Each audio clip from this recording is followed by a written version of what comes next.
En el video de hoy vamos a ver cómo graficar una función trigonométrica, ¿sí? Ya hemos visto cómo se comportan esas funciones en el plano cartesiano basándonos en la circunferencia trigonométrica y así como podemos nosotros graficar funciones lineales, funciones cuadráticas, todo tipo de funciones.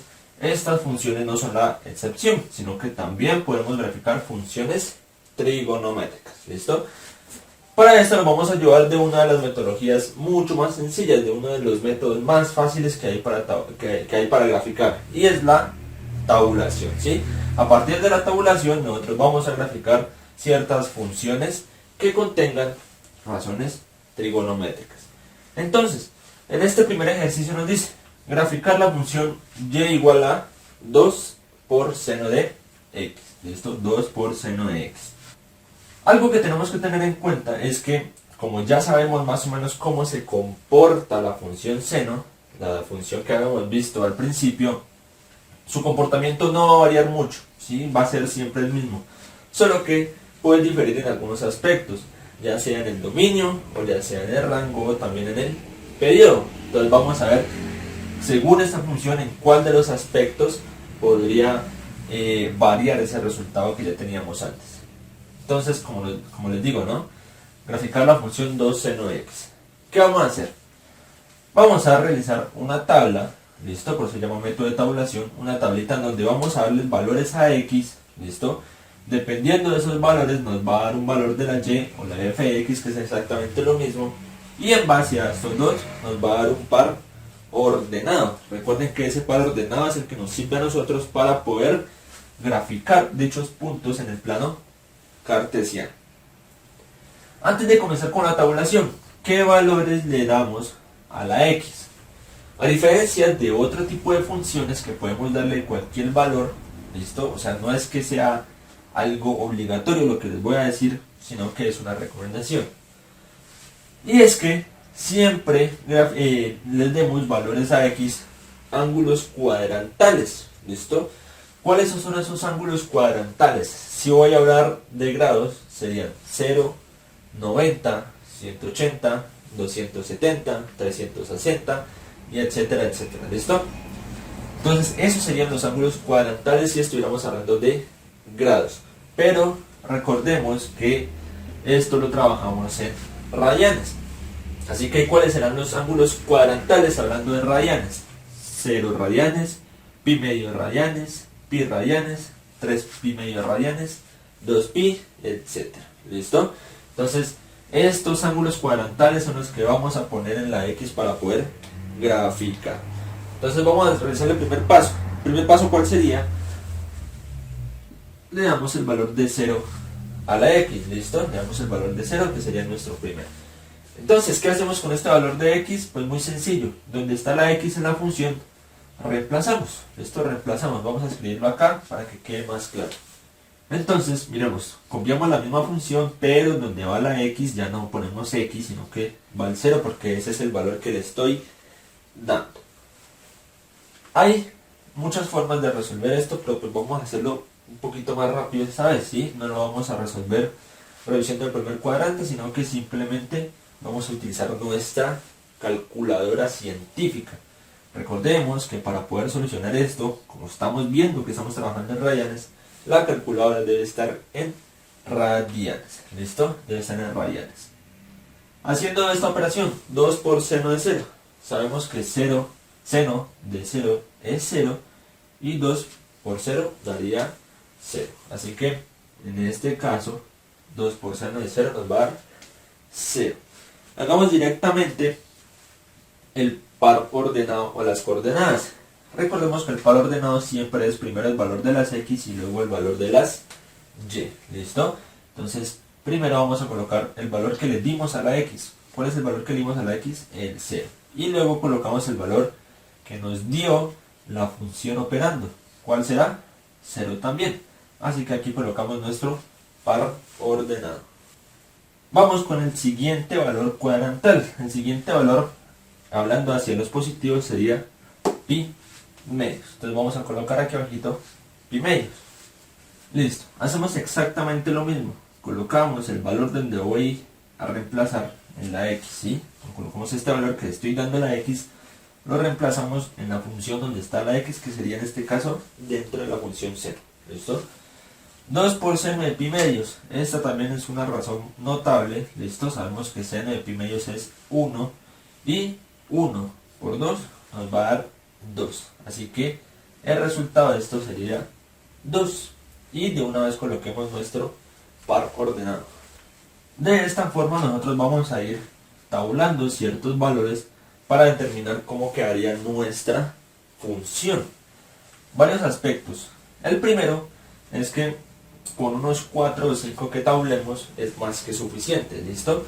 Debido a que recordemos que en cierto punto la función seno se va a repetir y se va a repetir su comportamiento, es decir, esto es una función periódica. Esto es una función periódica. ¿A qué me refiero con periódica? A que en cierto punto, ¿sí?, su comportamiento se va a repetir. Entonces, como les decía, podemos tabular algunos 4 o 5 valores, ¿listo? Incluso también podemos tabular un negativo para que miremos cómo también se comportan los negativos. Y bueno, con esos valores ya podemos empezar con este par ordenado, graficarlos en el plano cartesiano. Entonces vamos a colocar algunas tabulaciones aquí. Ustedes lo hacen en sus casas un poquito más despacio, pero aquí vamos a pasar directamente con los resultados. Aquí tabulamos aproximadamente 5 valores, ¿listo?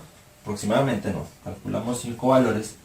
Y ya teniendo estos pares ordenados, ahora sí vamos a pasar a la gráfica para poder mirar de qué forma o en qué puntos esto nos está ubicando del plano cartesiano. Empecemos por el primero.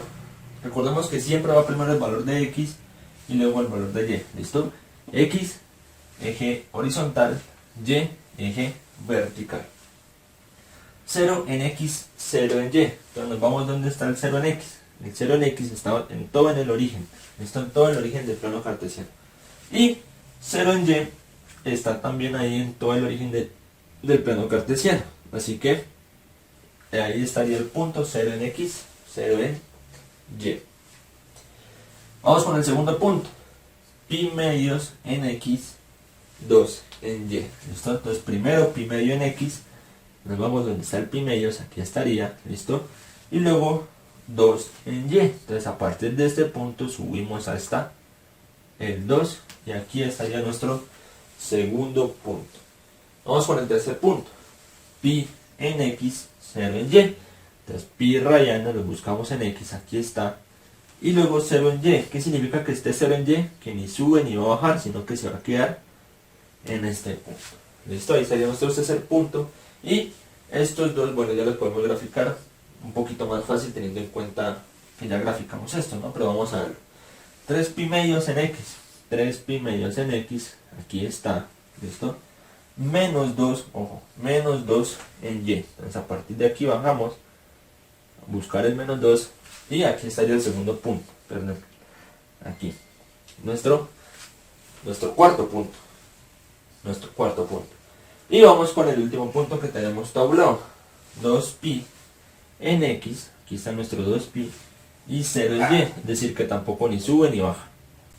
Ya tenemos los puntos determinados, ¿listo? Ahora unamos esos puntos para ver qué forma va a tomar. Aquí unimos los puntos, yo lo hice con línea punteada, pero bueno, unimos los puntos y nos toma esta forma. ¿Qué hubiera pasado si yo hubiera tabulado más valores? Pues que la gráfica seguía ese mismo curso, ¿listo? Seguía su mismo curso, es decir, que hacia acá seguiría subiendo, pararía en este punto aproximadamente, aquí estaría aproximadamente y luego a partir de ahí empezaría a bajar, ¿listo? Así que recordemos que es una función periódica porque a partir de un determinado punto se repite su comportamiento. Vamos a borrar esto porque también esta gráfica tiene su dominio, rango y periodo. Entonces voy a borrar esto para colocar esos datos en esta parte. Recordemos, el dominio son todos los valores que toma la variable x o el eje x. Estos son todos los valores que toma el eje x. Miremos qué valores puede tomar. Si nosotros nos vamos, ¿cierto? Nos vamos concentrando solo en el eje x, miremos que la gráfica siempre, absolutamente siempre, toma todos los puntos del eje X. Esta toma absolutamente todos los valores hacia acá. Listo, recordemos, solo nos fijamos en el eje X. Y, como les decía, ¿no? Toma absolutamente todos los valores. Si nosotros nos vamos hacia el eje negativo, listo, pues también nos damos cuenta que dicha gráfica va a tomar ese mismo comportamiento hacia los negativos. Así que básicamente este dominio, listo, este eje X está tomando absolutamente todos los valores. Cuando toma todos los valores, recordemos que decíamos que la X pertenece a todos los números reales. ¿Listo? El rango es algo muy similar, solo que ya no en el eje X, sino en el eje Y. Entonces miramos qué valores toma el eje Y. La gráfica empieza desde 0, listo, sube, sube, sube, llega hasta 2 y apenas llega a 2, ahí se queda, no sigue subiendo más, sino que empieza a bajar. Entonces baja, baja, baja, llega hasta 0 otra vez, sigue bajando hacia los negativos y en menos 2 no sigue bajando, sino que vuelve a subir. ¿Eso qué significa? Que en el rango, ¿sí? Que el eje Y está en un rango entre menos 2 y 2. Entonces aquí lo escribimos de esta forma. Que la Y, esto como estamos en el eje Y, estamos hablando de rango, que el eje Y pertenece al intervalo entre menos 2 y 2. ¿Listo? Esto está expresado en intervalos. Que el Y pertenece al intervalo entre menos 2 y 2. Muy fácil. Y ahora, el periodo. Recordemos que el periodo es en qué punto del plano cartesiano la gráfica empieza a repetir su comportamiento, ¿sí? Como les decía al principio, esto es una función periódica. Eso significa que en algún determinado momento se repite su comportamiento. Entonces miremos en qué punto. Empezamos desde 0, desde el origen, ¿listo? Subimos, pasamos por 2 positivo, luego pasamos otra vez por 0, pero aquí bajamos, pasamos por menos 2 en el eje negativo del Y, luego pasamos por 2pi y en este punto miramos que otra vez empieza a subir, ¿sí? Lo mismo que pasó acá, pasa exactamente en este punto. Entonces, ¿qué significa eso? Que cada 2pi veces, ¿sí? Porque fue en 2pi donde empieza a repetirse, que cada 2pi veces su comportamiento se va a volver a repetir. Entonces el periodo sería 2pi. De esta forma nosotros podemos también graficar funciones trigonométricas, no solo con la función seno, sino que del mismo modo con la función coseno y la función tangente. La parte de la tabulación es muy sencilla, es solo tener presente que solo vamos a coger valores cuadrantales, listo, ángulos cuadrantales, ya sea en grados o en radianes, y que si lo estábamos utilizando en radianes, tener mucho cuidado con que la calculadora esté en radianes, listo. Aparte de eso, toda gráfica tiene su dominio y su rango, y si la función es periódica también va a tener su periodo.